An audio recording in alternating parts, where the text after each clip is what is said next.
It's time for a special program called The 11th Hour. This weekly program will shed light on important issues in our area and the positive steps we're taking to combat them. Good morning. You are listening to your local radio station, WMOA. Welcome to the 11th Hour, brought to you by the Washington County Behavioral Health Board. I'm Shaylee Sprigg, and my guest today is Karen Binkly. Karen is our former board member. She served 8 years on our Washington County Behavioral Health Board, and she also has a history of being a teacher, all grade levels, and a school psychologist. So welcome, Karen. Glad to be here. So the reason why we have Karen on today is because the Washington County Behavioral Health Board received a grant to work on expansion of our crisis intervention team training. And we kind of wanted to go over the history of the training in Washington County and how exciting it is to have this expansion grant and kind of what we've been planning to do with that money. So Karen, do you kind of want to give the history of your involvement with the board and how you came to establish the training here in Washington County? Okay, when I was on the board, one of our presidents that were on the board was Dell Nichols, and she kept talking about something called CIT and how important that was, and we needed to get the CIT program here in Washington County. And I had no idea what she was talking about. I just knew she really wanted it badly. And the first year she was struggling to get it, we didn't have enough money and we couldn't do it. The second year she was able to get some money from NAMI, which is the National Alliance on Mental Illness. And they said they were willing to support sending a team, a crisis intervention team, to learn how to do crisis intervention. And so 5 police officers and myself were sent over to Athens to take their CIT training. And so we went through a week from classes that we would have that went from 8 o'clock until 4 o'clock in the afternoon.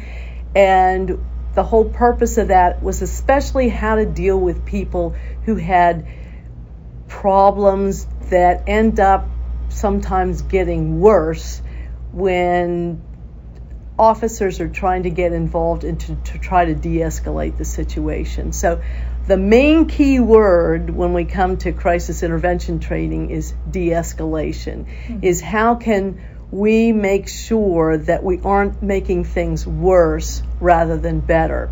So one of the things that we did when we were together was that they brought in parents of people who had had problems with their children who had mental illness. And we would talk to them and they would tell us a history that they had and the problems that they had with the child. And then maybe, I remember they talked about one child that just went crazy one day and started tearing up the whole house. And they were scared to death to decide whether they should call the police in to help them with that or whether they should not call the police because they were afraid that something worse might happen and they would feel responsible.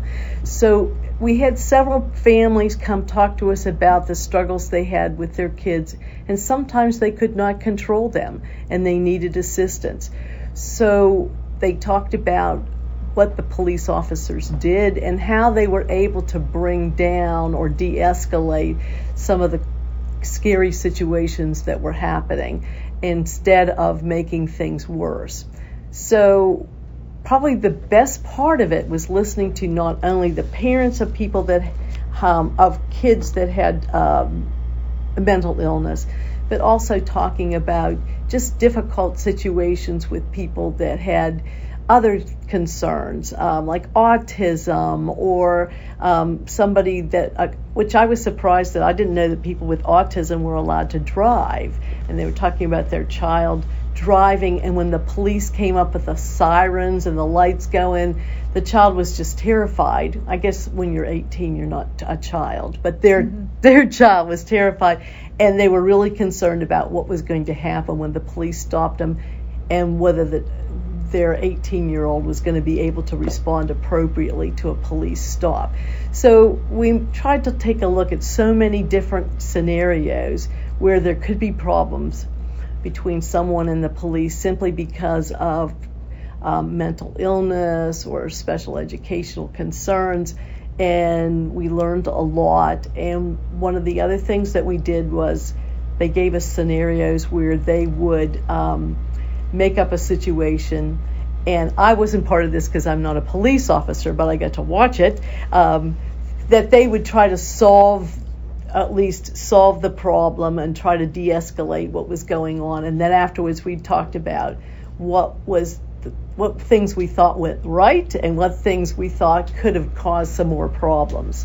So after the end of the week, the officers didn't know that their purpose there, besides bringing CIT back here, was to help plan CIT training. And you should have seen the look on their face when we said, now you're part of the group that's going to make up our own CIT training in Washington County.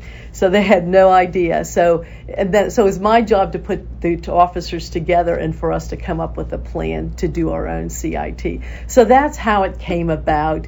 And we've now done it 4 years, and we'll be going into our 5th year next year. We should have done it this year, but because of COVID, we decided to put it off because we didn't see how we could do it virtually. Mm-hmm. And so now, after done it for 4 years for police officers, we have started to work on a plan to do it for police dispatchers, that when they get phone calls in, are there ways that they can sometimes de-escalate people that are scared to death, that are worried about somebody's going to kill themselves, or they're worried about somebody's going to shoot them, just way to de-escalate situations like that. So we've gone from CIT to now dispatcher CIT. And so that's kind of how we got here.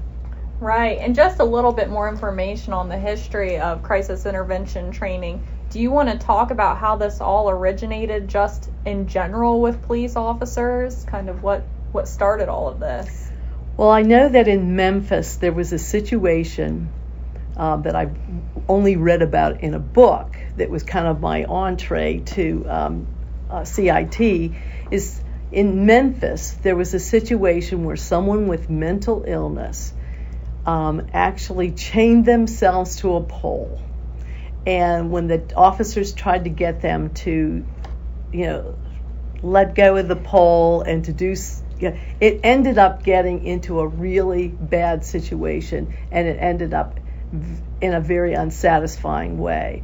And because of this situation, which was traumatic for everyone, they decided that they needed to develop some kind of system to help police officers understand how they could deal with things in many different ways that may be better than simply coming on as gangbusters. Okay, and so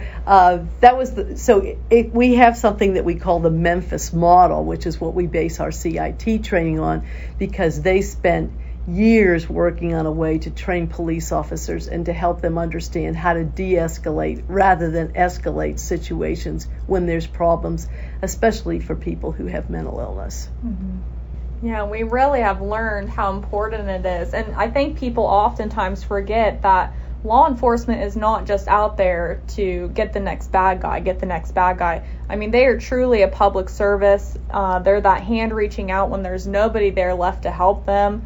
And they don't know, they're problem solvers.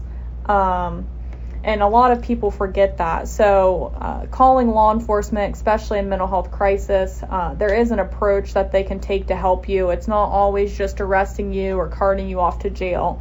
They are true community services, and they're there to help find a solution to whatever crisis you may be experiencing. Another thing we work on is what we call jail diversion. Is we believe that sometimes, even though people are breaking the law, they don't belong in jail. In fact, 6 out of 10 people in jail don't belong there, belong in receiving some kind of mental health services instead. So we try to figure out ways to get people to get the services and the help that they need. And after meeting a lot of police officers, I see why it is a concern to them, that they know after they've arrested somebody with the same problem over and over again, isn't there a better way to help these people rather than taking them to jail? So we take a look at what are some ways we can divert them to a better place where they can get better services rather than maybe making it worse for them.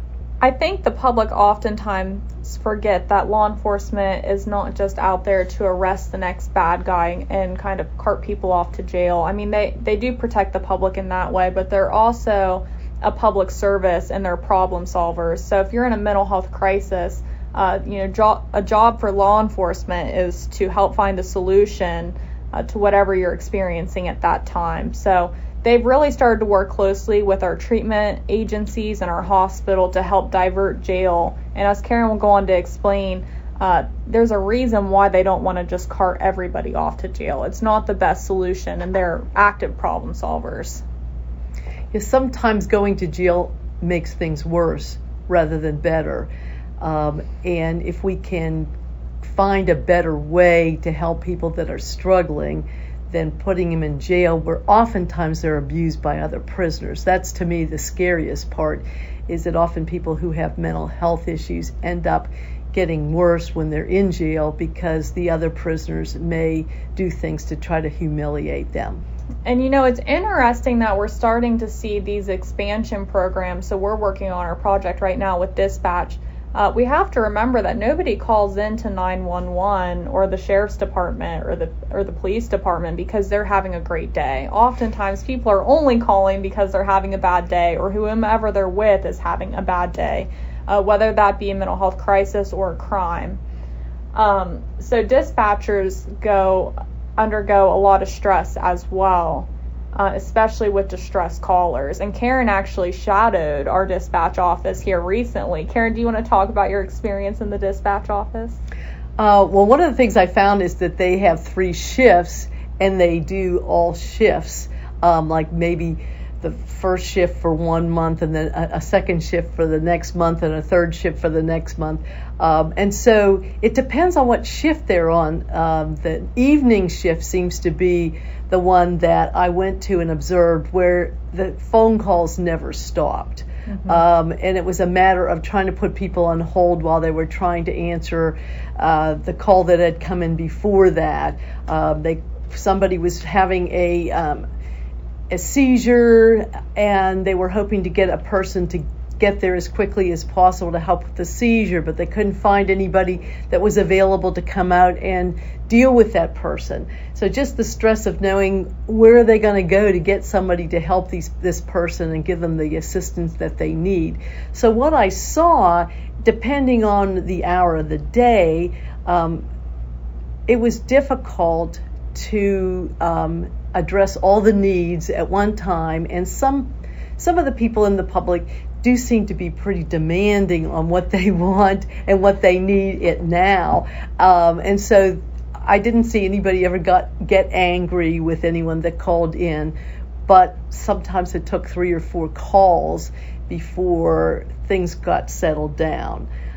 So it's a job I wouldn't want to have. I admire and respected what they did because they had to remain calm. They had to get the information. And one of the things that they learned, and when somebody's experiencing a trauma, it affects the brain. And when it affects the brain, it makes it difficult sometimes to really express what's going on and to give the person what they need, who's talking to them on the phone, especially the people that are calling in. Is there somebody there with a gun? Are they fearful that somebody's there going to come with a gun? Is this person you're talking to making sense? Or are they talking about people crawling out of the outlets and speaking to them? So they run into all kinds of different people that are asking a lot of them, and it's important for them to get all the right information as quickly as possible without making the person worse than they are when they first called in.